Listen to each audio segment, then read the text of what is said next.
Jupitar has a new one. It's called Eternity. From enemies, we went to clown. Now we've come to Eternity. This Eternity features Kwame Eugene, and I'm sure that if you're a dancehall person, you know that Jupitar is always a dancehall artist. This time around, I heard him singing. I'm wondering what's happening with dancehall and all that. But we get to interact with Jupitar on Eternity and find out where he's taking his career to. Hi. Hola. Charlie. So now we moved from enemies, we came to clown. Now you're doing Eternity.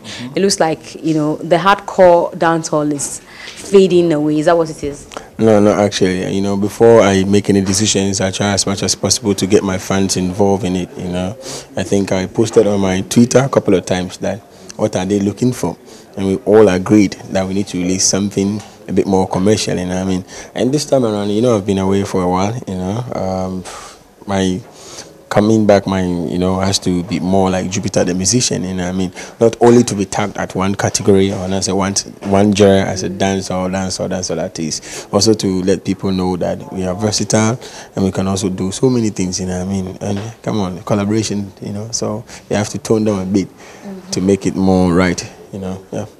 I know that you say that it's your fans and all that, but there are people who have said that, you know, this dancehall thing is definitely not our thing. It's not going to fetch money. It is not what people can identify with and all that. And with the switch, I've seen a lot of other people, even the Stone Boys, Shatawalis and Saminis have also, you know, moved away, you know, from the core hardcore dancehall. Is it that what people have said in the past is what is happening? They have a point, honestly speaking, but I still disagree with it, you know, because I think my first hit song was 100% hardcore dancehall, you know, and that actually get me grounds here in Ghana, and then I was very known, which is Moneybox, and I remember performing it on so many platforms at some places where they can't even speak English, but they try to sing along with my patois thing, you know, so I disagree with them. Music is universal as far as the melodies are are really nice, and it hits you, you definitely get used to it and sing along with it, but you know, music is dynamic. Once again, we get to some stage where you have to prove to people or show them your versatility side, you know what I mean? Because hey, come on, because I'm a dancehall artist, I can't feature an R&B artist. No, I can still feature them, you know what I mean? So we are still doing the dancehall thing, you know. It's a stigma. It will never move away from anywhere. We are trying as much as possible to have more collaborations too as well, you know what I mean? So me featuring Kwame Eugene, I can't come in like hardcore dancehall. No, it doesn't make sense. I also have to prepare something nice or prepare a space for him to, something that he can also feel free to flow on, just like the enemies with me and Sako there, you know what I mean? So the dancehall thing is still there. We are still doing it. We are still earning so many things from it, you know what I mean? Trust me. Stone Boys out there performing on great stages. I'm just coming back from London from festivals that I played out there. Shatta is also doing so many Samini. So come on, we good, man. Yeah. Now that you brought them in, you know that there's been a lot of trending issues around these folks, especially with the album launch of Shatawale and all that has ensued. Now he's made it to Billboard #6, and Ghanaians are talking about it. Okay. Congratulations. You can continue. You wanted to say something, right? No, I wanted to hear you speak on that first.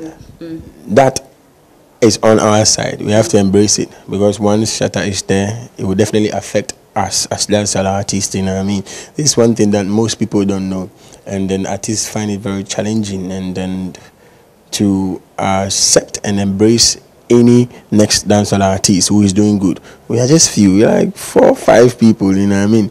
So the best we can do is to try as much as possible to acknowledge ourselves, to help push ourselves in little ways, even if not by posting it, just try and support it, because the moment Shatta wins, I win, Stoneboy wins, Samini wins, and then the rest of the other artists follows, you know what I mean? So I'm really proud of him making it to Billboard #6. Just like Jay-Z's and stuff do that. And also I'm proud of my brother Shatawale. He's doing so good. Well, it's also another another level for us. We also have to work hard more to also reach that level. So we have to embrace him, and I'm so proud of him. Yeah. But amazingly, some people don't believe that it's genuine. You know, people have been saying that, you know, you're saying you're proud of him, but and then it goes back to talk about the support you're calling for. People think that it is not genuine. He's not done credible songs or great songs, lyrically sound songs enough to get to Billboard #6. It's not possible if he didn't pay his way through. We have so many ways to greatness. We have the shortcut. We have the long process. We have so many ways, to success. But it depends on which route you take that you will be successful. I believe he has done his part. When you come to Ghana, one of the biggest artists in Ghana, Shatta, is there. He's a big brand here in Ghana. And then, if not for his songs, probably it might be because of his followings. Imagine if you have like 3 million people following you, and then when you say and you put it online and you are selling it, they buy it, definitely you will shoot up there. And these Billboard only rate and how do you call it? Rate and record your records and your levels, that you've set. So if Shatta is producing weak lyrics, weak songs, and people are still buying, and that actually shoot him up to Billboard, then that's a win for him. So I don't know people's issue about him not putting up proper lyrics. That's cool. That's for them. That's their opinion. But do you agree with the concerns that the songs are not, or the lyrics are not of standard, and the songs are mostly, people say jama, they say spoonpa and things like that. Do you agree? Agree. I don't know if I agree or I disagree. You see, now I've grown to understand so many things, especially when it comes to Ghana music industry, that when you really plan to put up a song, it hardly actually gets response how you maybe expect it.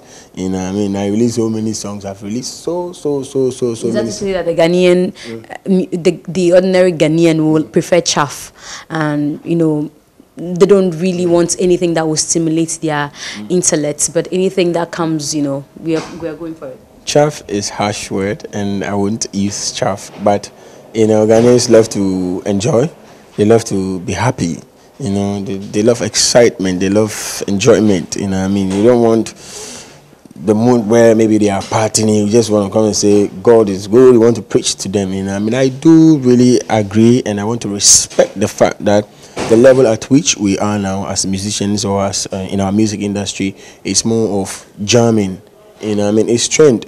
It's what's going on now, and he's capitalizing on it. We should just allow him. It should flow, and if it's working for him to hit him to #6 on Billboard, I will encourage him to even do more chaff then. So he will be on #1. So far as people are buying, people are embracing his craft, people do appreciate him, and they can buy his song, and then Billboard will record him as #6. Then my brother, you should do more chaff then. They should do more rubbish. Because these same people will start to say, I'm not producing more songs, I have to do commercial songs, I have to do this, they talk. So once you have your game plan and it's working for you, just shoot it up, man. You're going to Italy with Kwame Eugene. Is that why you guys decided to release this early? Was it because you know that you're going together to Italy to perform? We've planned to release this song. I think I've known Kwame Eugene before fame. I was one of the artists, the big artists he recorded before he shoot up as an artist, because I know how to support people, to help them reach to success, So we've had this song for quite long, and it's sort of coincidental, because come on, we didn't even plan, say, yeah, we are going to go on a tour, we are going to release songs, but there's this song that we planned to release. It was more of like, a dancehall song that we did together. We had 3 songs, that song, this one, and some other song. So we are just battling with each other, contemplating, trying to look for which one to come out first, and then we decided on this one. Fortunately, I was also going to go on my tour already, because I finished doing London anyways, so I want to go to Europe to tour, because I've had so many promoters calling me to come and perform. I was like, since you are my G, because I've always wanted to have this close relationship with one artist, and I think with him I will be glad to pull him by my side, give him more, avenues, more places that I think it could also help him to also build his brand.